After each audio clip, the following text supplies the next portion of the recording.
Okay guys, तो आज हम यहाँ पे पढ़ने वाले हैं कि what are the actual difference in Java and C plus plus, की Java and C plus plus में क्या क्या डिफरेंसेस, ऐसे कौन से कंसेप्ट है जो जावा ने रिमूव किए और क्यों रिमूव किए उसके बारे में थोड़ा सा आज जानते हैं। So let us share one PPT, see this now. यहाँ पे एक एक टॉपिक है, एक एक टॉपिक को हम चलते, एक एक टॉपिक को देखते हैं। अभी देखिए जावा के अंदर, सी प्लस प्लस के अंदर बहुत सारे ऐसे कीवर्ड्स थे, जैसे यूनिक जिनका फीचर था, जैसे गो टू कीवर्ड होगा, साइज ऑफ कीवर्ड होगा, टाइप डेफ कीवर्ड होगा। ये जो कंसेप्ट थे इनको जावा ने रिमूव किया, क्योंकि जेम्स गोसलिंग को इनका यूज़ नहीं लगता था। कि गो टू क्या था कि एक स्टेटमेंट से आप बीच में कहीं पे भी जा सकते हो। गो टू मतलब अगर आप चाहे 5 नंबर पे लाइन पे अगर आपका कोडिंग है और आप वापस दोबारा दूसरे लाइन पे जाना चाहते हो तो गो टू का यूज़ करके आप वहाँ पे जा सकते थे। बट जावा में वो फीचर्स वहाँ पे अवॉइड किया गया है ताकि वो वहाँ पे कन्फ्यूजन ना हो। उसके बाद साइज ऑफ करके एक कंसेप्ट है, साइज ऑफ करके एक ऑपरेटर सी प्लस प्लस में यूज़ होता था। उसका यूज़ क्या था? तो साइज ऑफ का यूज़ था कि अगर आपको किसी पर्टिकुलर वेरिएबल के साइज़ के बारे में नहीं पता है, जैसे प्रिमिटिव डेटा टाइप होते हैं, प्रिमिटिव मतलब standard data type, integer, float, character, ये इनकी अगर आपको साइज़ जाननी होंगी तो साइज़ आप में आप उसका वेरिएबल पास कर दो, बराबर उसकी साइज़ आपको वहाँ पे मिल जाती थी। तो ऐसे जो यूनिक कीवर्ड्स है वो जावा ने निकाल दिए। So Java does not support, okay, does not include या डज नॉट सपोर्ट, तो ये कीवर्ड्स वहाँ पे है नहीं। सिमिलरली दूसरा अगर हम पढ़े वहाँ पे कि Java does not contain, does not support the structure करके एक data type C plus plus में यूज होता था। इनफैक्ट ये सी में यूज होता था। तीनों सी के कंसेप्ट है, structure, union and enum. these are little bit a complicated concept in C++, in fact in C language, not in C++। C language के बीच में ये थोड़ा सा कॉम्प्लिकेटेड कंसेप्ट था, बट स्ट्रक्चर को रिप्लेस किया है क्लास ने, इसलिए स्ट्रक्चर हटा दिया गया। क्योंकि अगर कोई अलग कंसेप्ट रिप्लेस कर रहा है, क्लास कंसेप्ट हम उसको रिप्लेस कर रहे हैं, तो स्ट्रक्चर, यूनियन, ये दोनों कंसेप्ट सिमिलर थे, दोनों में सिर्फ मेमोरी का डिफरेंस था। ये क्या करता था, ये कंप्लीट मेमोरी ऑक्यूपाई करता था और ये मैक्सिमम मेंबर वाली मेमोरी ऑक्यूपाई करता था। ठीक है, ये आपको जानने की भी वहाँ पे ज़्यादा ज़रूरत है नहीं, बट स्टिल अगर आपको वहाँ पे पता है कि जावा ये जो कंसेप्ट है इनको सपोर्ट नहीं करता है। उसके बाद Java does not support an explicit pointer type, Java में पॉइंटर है नहीं। सबसे मेन रीज़न है जावा का पॉइंटर निकालना कि वो जावा को सिक्योरिटी प्रोवाइड करना चाहते थे, रॉबस्ट बनाना चाहते थे, इसीलिए उन्होंने पॉइंटर निकाल दिया। क्योंकि पॉइंटर ये कंसेप्ट कॉम्प्लिकेटेड तो था ही, but it actually deals with memory, memory के साथ में उसका ज़्यादा से ज़्यादा संबंध आता था। तो अगर जो चीज़ हमारे मेमोरी के साथ में ज़्यादा रिलेशन में है तो उसके ज़रिए वायरसेस का अटैक हो सकता है। तो बेटर वे वो कंसेप्ट ही हटा दी, मतलब ना रहेगा बास और ना बजेगी बास, इस तरीके से। पॉइंटर ही नहीं रहेगा तो फिर मेमोरी के ऊपर अटैक भी नहीं होगा, दैट्स इट। उसके बाद जावा सी प्लस प्लस के अंदर जो हेडर फाइल्स थे, जो प्री प्रोसेसर हम यूज़ करते थे, hash define, hash include, hash if def, ये स्टेटमेंट सी प्लस जावा ने हटा दिए, क्योंकि जावा ने पैकेज कंसेप्ट को वहाँ पे इम्प्लीमेंट किया है। जावा बिलीव्स इन पैकेजेस, जावा को ना पैकेज के ऊपर ज़्यादा भरोसा था। तो ये हेडर फाइल थोड़ा सा कॉम्प्लिकेटेड लगता था जेम्स गोसलिंग को, तो इसलिए उसने वो भी हटा दिए। ठीक है, उसके बाद जावा ने ऑपरेटर ओवरलोडिंग का कंसेप्ट भी हटा दिया। अभी देखिए, अगर आपको याद होगा तो जब मैंने ऑपरेटर ओवरलोडिंग पढ़ाया था तो it's little bit a confusion part and it's little bit a complicated concept. First time at least तो भी कॉम्प्लिकेटेड कंसेप्ट होता है। तो ऑपरेटर ओवरलोडिंग कंसेप्ट यहाँ पे भी हटा दिया गया। ज़रूरी नहीं है कि आपको ऑपरेटर ओवरलोड करना ही है, सो जावा ने भी वो कंसेप्ट वहाँ से हटा दिया। उसके बाद सी प्लस प्लस के अंदर एक टेम्पलेट क्लासेस नाम का कंसेप्ट हुआ करता था, टेम्पलेट क्लासेस। अब ये टेम्पलेट क्लासेस कंसेप्ट क्या था कि अगर आपको कोई चीज़ बार बार लग रही है तो हम क्या करते हैं, उसका एक टेम्पलेट बना के रखते हैं और फिर हमें जो वो टेम्पलेट यूज़ करके उसमें नेसेसरी चेंजेस करके हम उसको बार बार यूज़ कर सकते थे। ओके, तो वो टेम्पलेट कंसेप्ट भी सी प्लस प्लस में था, बट जावा ने उसको हटा दिया। ओके, अभी सबसे मेन बात कि Java does not support multiple inheritance of classes. अब देखिए, मल्टीपल इनहेरिटेंस रिमूव करने का सबसे मेन रीज़न क्या था, क्यों उसने मल्टीपल इनहेरिटेंस को रिमूव किया। अगर आपको याद होगा तो मल्टीपल इनहेरिटेंस का कंसेप्ट जो होता है उसमें बेस क्लासेस होते हैं एक से ज़्यादा, बेस क्लासेस होते हैं more than one base classes, more than one base classes, और इनके ऊपर से एक ही डिराइव्ड क्लास बनता है, वन डिराइव्ड क्लास। ओके, तो ये था मल्टीपल इनहेरिटेंस। फिर रिमूव क्यों किया जेम्स गोसलिन ने, मैं आपको बताऊँ। अब मान लीजिए सपोज आपके पास एक क्लास है, आपने एक क्लास बनाया क्लास ए, उसमें आपके पास ABC नाम का फंक्शन है। फिर आपने क्या किया, एक दूसरा क्लास बनाया क्लास B, ये दोनों अलग अलग क्लासेस है, बट अभी ये जो ABC फंक्शन है सेम फंक्शन इसमें भी है, सेम फंक्शन इसमें भी है।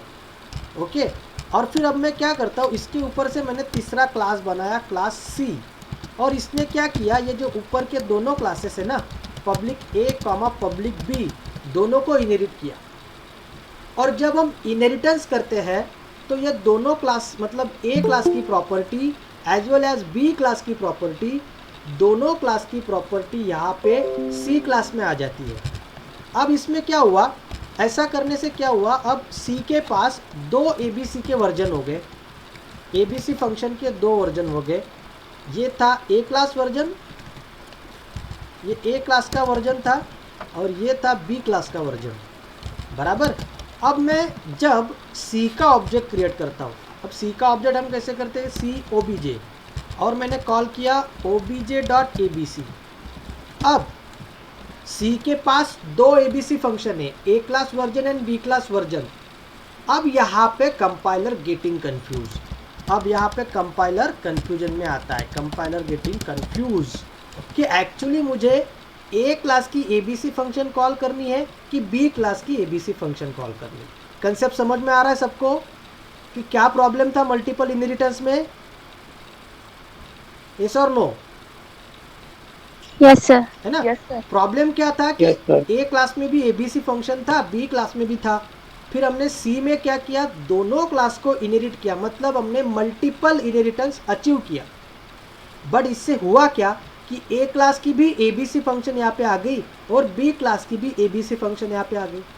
अब obj.abc कौन से फंक्शन को कॉल करेगा, यहाँ पे कंफ्यूजन होता है। एक और रियल लाइफ एग्जांपल बताता हूँ। मान लीजिए सपोज आपके पापा के पास बुलेट है और आपके चाचा के पास भी बुलेट है, दोनों के पास बुलेट है।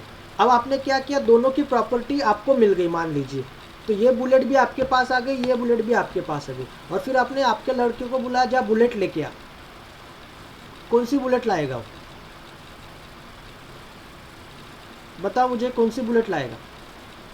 ये कंफ्यूज ना, मम्मी के पास ही कंफ्यूज, कंफ्यूज है सर, बराबर, confused। क्योंकि हमारे घर तो दो दो बुलेट है, एक चाचा की बुलेट है, एक उसके पापा की बुलेट है, तो एग्जैक्टली कौन सी बुलेट लाना है वो तो पापा ने बोला ही नहीं। तो सेम कंसेप्ट यहाँ पे होता है, जब ऑब्जेक्ट ABC फंक्शन को कॉल कर रहा है तो ये ऑब्जेक्ट को पता ही नहीं कि मुझे कौन सा ABC कॉल करना है।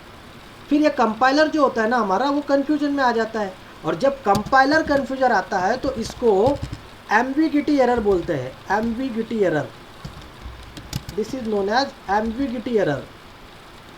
ओके, ये होता है आपका एम्बिगिटी एरर कहते हैं उसको।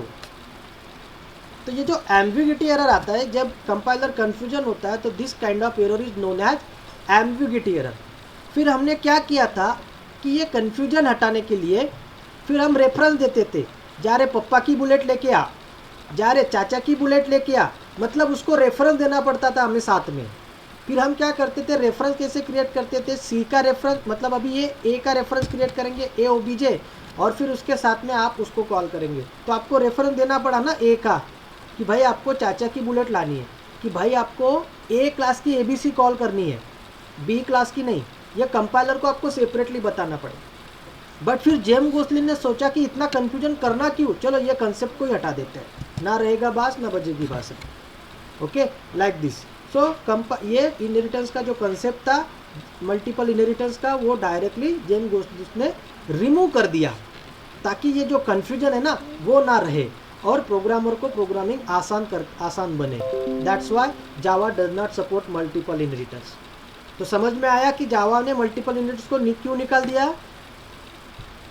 Okay, Yes, sir. हाँ, तो अगर आपको वाइवा में Yes. पूछा जा सकता है कि why the Java remove multiple inheritance, तो आपको बताना है कि सर मल्टीपल इनहेरिटेंस की वजह से एम्बिग्यूटी एरर आता था। So what kind of ambiguity error, तो आपको ये कंसेप्ट समझाना है कि दोनों क्लास में अगर सेम मेथड है तो वो मेथड, वो फंक्शन, दोनों वर्जन आपके क्लास में आते हैं, तो जो डिराइव्ड क्लास होता है उसका ऑब्जेक्ट कन्फ्यूजन में आ जाता है, जो कि मैंने अभी आपको एक्सप्लेन करके बताया। So that's why Java does not support multiple inheritance, because James Gosling ने ये सोचा था कि मैं जावा की प्रोग्रामिंग को सिंपल बनाना चाहता हूँ, ज़्यादा से ज़्यादा प्रोग्रामर खुशी से इस प्रोग्रामिंग को परफॉर्म करे, इसलिए उसने वो जो मल्टीपल कंसेप्ट थे, कॉम्प्लिकेटेड कंसेप्ट थे जो C++ में अवेलेबल थे, उनको रिमूव करने का ट्राई कर लिया। हाँ, बट उसने रिमूव किया मतलब वो फीचर्स उसने छोड़ नहीं दिए, वो फीचर्स को किसी और तरीके से उसने इम्प्लीमेंट किया है, जैसे कि this is accomplish using a new feature call interface. तो उसने ये कंसेप्ट हटा तो दिया, बट अब मुझे बताओ ये कंसेप्ट कभी ना कभी तो इम्प्लीमेंट होने वाला है लाइफ में, ऐसा तो ज़रूर होगा। फिर ये कंसेप्ट को किसी दूसरे तरीके से उसने इम्प्लीमेंट किया है, तो व्हाट इज़ एक्चुअली इंटरफेस, हम उसको जैसे जैसे हमारी प्रोग्रामिंग आगे बढ़ेंगी जावा की, उसमें हम उसको पढ़ सकते हैं। नाउ अगला कंसेप्ट पढ़ते हैं कि Java does not support global variables. अब देखिए जावा C++ में ग्लोबल वेरिएबल हुआ करता था। ये ग्लोबल वेरिएबल क्या हुआ था मैं आपको बताता हूँ। सपोज मेरे पास दो फंक्शन है, एक वाइड मेन हमारा फंक्शन होता था जावा C++ के अंदर, और सपोज मैंने दूसरा एक फंक्शन बना लिया void ABC। So I have two functions, दो फंक्शंस है। ओके, नाउ यहाँ पे अगर मैंने कोई वेरिएबल बना दिया इंटीजर a, तो ये फंक्शन, ये जो वेरिएबल हो गया ना, ये मेन के अंदर मतलब यहाँ पे एक्सेस होता था सिर्फ, इसके बाहर उसको एक्सेस नहीं मिलता था। So this is local variable, this is local variable. Okay, और अगर मैं ये वेरिएबल ABC में एक्सेस करूँ, ABC फंक्शन में, तो एरर आता था, क्योंकि a का डिक्लेरेशन हुआ है मेन के अंदर, तो वो ABC में एक्सेस नहीं हुआ करता था। ओके, मतलब ये क्लास का ये फंक्शन का वेरिएबल इस फंक्शन में नहीं, और इस फंक्शन का वेरिएबल उस फंक्शन में नहीं। जैसे अभी हम एक गांव में ज़रूर रहते हैं, बट हम किसी के घर में नहीं घुस जाते, हम हमारे ही घर में जाते हैं। ओके, मतलब जिस घर की प्रॉपर्टी है वही लोग उसको एक्सेस करेंगे, क्योंकि वो हम बोलते हैं ना, ये सार्वजनिक प्रॉपर्टी नहीं है, ये प्राइवेट प्रॉपर्टी है। So A is a private for main, local is a for main, that's why A is a access only main function. But suppose कई बार आपको लगता था कि सर ये वेरिएबल मुझे पूरे प्रोग्राम में चाहिए, इन शॉर्ट ऐसी प्रॉपर्टी जो पूरे गांव में एक्सेस हो सके, तो जिसको हम सार्वजनिक प्रॉपर्टी बोलते थे। अभी भी विलेज में अगर आप जाएंगे तो पानी का नल सार्वजनिक होता है, मतलब वहाँ पे सब लोग आके पानी भर सकते हैं, उस तरीके से चीज़ होती है। पहले हमारे टाइम पे ग्राम पंचायत में सार्वजनिक टेलीविज़न हुआ करता था, मतलब हर घर में टीवी नहीं होता था, हम सार्वजनिक टेलीविज़न देखने जाते थे, जो ग्राम पंचायत में रहता था, बाहर लगाया जाता था, सब लोग मिल के देखते थे, वो सारी चीज़ें एक्सेसिबल होती थी। तो अगर आपको वहाँ पे ग्लोबल वेरिएबल चाहिए, मतलब पूरे प्रोग्राम में, तो आप उस वेरिएबल को किसी भी फंक्शन से बाहर डिक्लेयर करो, मतलब ऐसा बाहर डिक्लेयर करो, दैट इज़ ग्लोबल वेरिएबल। और ये ग्लोबल वेरिएबल है ना, अभी ये ग्लोबल वेरिएबल यहाँ पे भी एक्सेस हो सकता है और यहाँ पे भी एक्सेस हो सकता है, क्योंकि ये दोनों की प्रॉपर्टी है, क्योंकि ये दोनों एक ही प्रोग्राम का हिस्सा है, एक ही गांव का हिस्सा है, तो गांव की सार्वजनिक प्रॉपर्टी है, तो ये वाला घर भी एक्सेस करेगा और ये वाला घर भी एक्सेस करेगा। सो सिमिलरली ये प्रोग्राम में सभी तरह पे एक्सेस होने वाला वेरिएबल है, दैट इज़ ग्लोबल वेरिएबल। अब आप बोलेंगे सर ऐसी अच्छी कंसेप्ट जावा ने क्यों निकाल दी, क्योंकि जावा में each and everything class and object में है। जैसे सिमिलर ऐसे अलग अलग फंक्शन वहाँ होते ही नहीं है, क्लास एंड ऑब्जेक्ट है, तो आपको कंपलसरी ये वेरिएबल किसी ना किसी क्लास में लिखना है। दैट्स वाई ग्लोबल वेरिएबल नाम का कंसेप्ट जो है वो C++ जावा ने रिमूव कर दिया। समझ में आया क्यों ग्लोबल वेरिएबल निकाल दिया? Okay, yes sir. हाँ, तो ग्लोबल वेरिएबल का कंसेप्ट आपको ये मैंने अभी समझा कि ग्लोबल वेरिएबल क्या होता था। नाउ जैसे हमने ऊपर देखा वही पॉइंट रिपीट हुआ है कि Java does not use pointers. क्यों नहीं करते हैं? क्योंकि वहाँ पे ऑटोमेटिकली वहाँ पे पॉइंटर का यूज़ डायरेक्टली मेमोरी से इफेक्ट होता है। फाइनल डिफरेंस देखते हैं कि C++ के अंदर जो डिस्ट्रक्टर कंसेप्ट था, Java does not support destructor. Java destructor को सपोर्ट नहीं करता। अभी क्यों नहीं करता है? डिस्ट्रक्टर का काम क्या था C++ के अंदर? कौन बताएगा मुझे? What is the working of destructor? क्या काम करता था डिस्ट्रक्टर? इट इज सर तो संपवून टाकायचा सर, यस प्रोग्रामला एंड करायचा. Yes it is use to Destroy. Destroy the object, destroy the object जो Object. मेमोरी के अंदर क्रिएट होता था. इन शॉर्ट इनडायरेक्ट वे अगर हम करेंगे, it is use to free the memory. Short में हम पूछते it is use to free the memory, मतलब जिस दिन आपका ऑब्जेक्ट का काम खत्म हो गया तो वो मेमोरी को फ्री कर देता था ऑब्जेक्ट को डिलीट करके. ये डिस्ट्रक्टर का काम था. अब जावा में वो ऑटोमेटिक है. जावा में जैसे आप प्रोग्राम बंद करोगे ना, ऑटोमेटिकली आपके प्रोग्राम के लिए जो मेमोरी यूज़ होता है वो डिस्ट्रॉय हो जाता है ऑटोमेटिकली. तो अगर वो काम ऑटोमेटिकली होना है तो डिस्ट्रक्टर की ज़रूरत है क्या? है ज़रूरत उसकी? फालतू में क्यों कंसेप्ट बढ़ाना? क्योंकि जावा ने ऑटोमेटिक गार्बेज कलेक्टर का कंसेप्ट यूज़ किया है. जावा सपोर्ट ऑटोमेटिक गार्बेज कलेक्टर. तो अगर ऑटोमेटिक वहाँ पे मेमोरी फ्री होनी है तो why use to destructor? That's why Java does not support destructor. So guys, इस तरीके से these are some differences Java and C++. ये है टोटली जावा एंड C++ के डिफरेंसेस. ओके.